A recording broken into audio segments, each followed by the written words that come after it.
Thank you.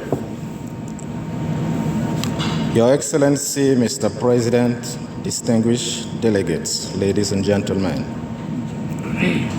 as you will recall, at part 1 of the 10th meeting of the parties to the Cartagena Protocol, I had the honor to present the report of the Compliance Committee, which is contained in document CBD/CP/MOB/10/2.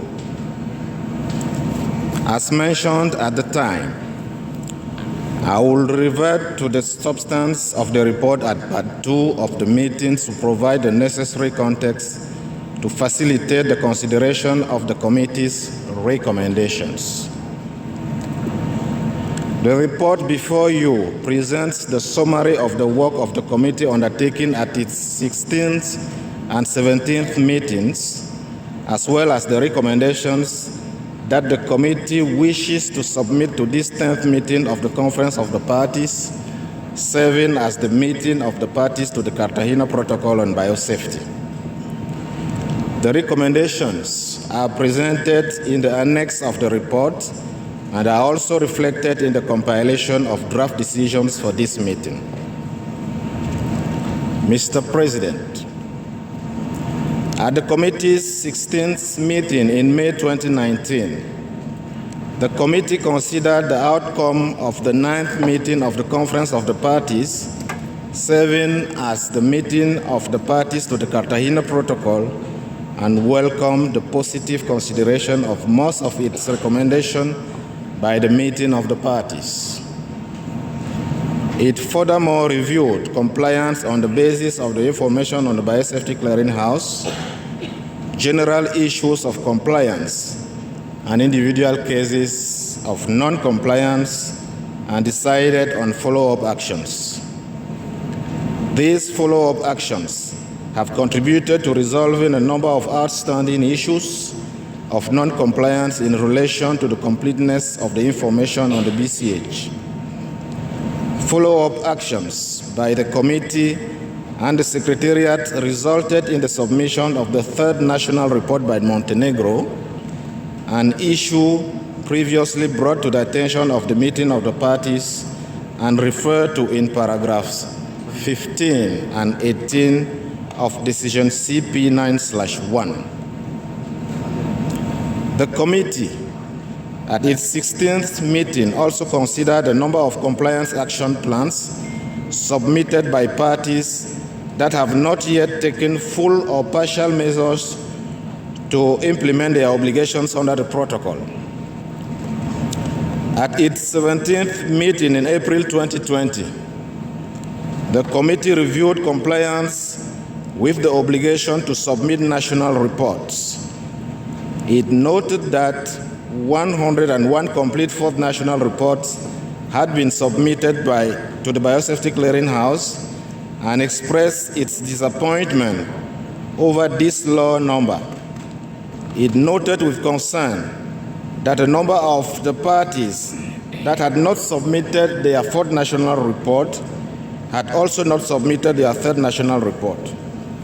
The committee considered a number of possible factors that might have contributed to this situation, including delayed access to financial support, lack of dedicated human resources at the national level, as well as a lack of priority for and awareness of biosafety issues.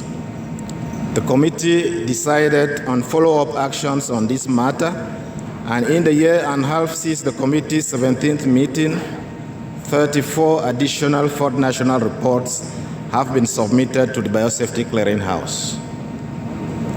The committee furthermore noted that the early availability of financial support from the Global Environment Facility will be even more important if the synchronized reporting cycle for national reports under the Convention and the protocols will lead to an earlier submission deadline for the fifth national report. The committee at its 17th meeting, also considered its input to the fourth assessment and review of the protocol and the final evaluation of the strategic plan, noting the considerable variation of progress on compliance with key obligations under the protocol.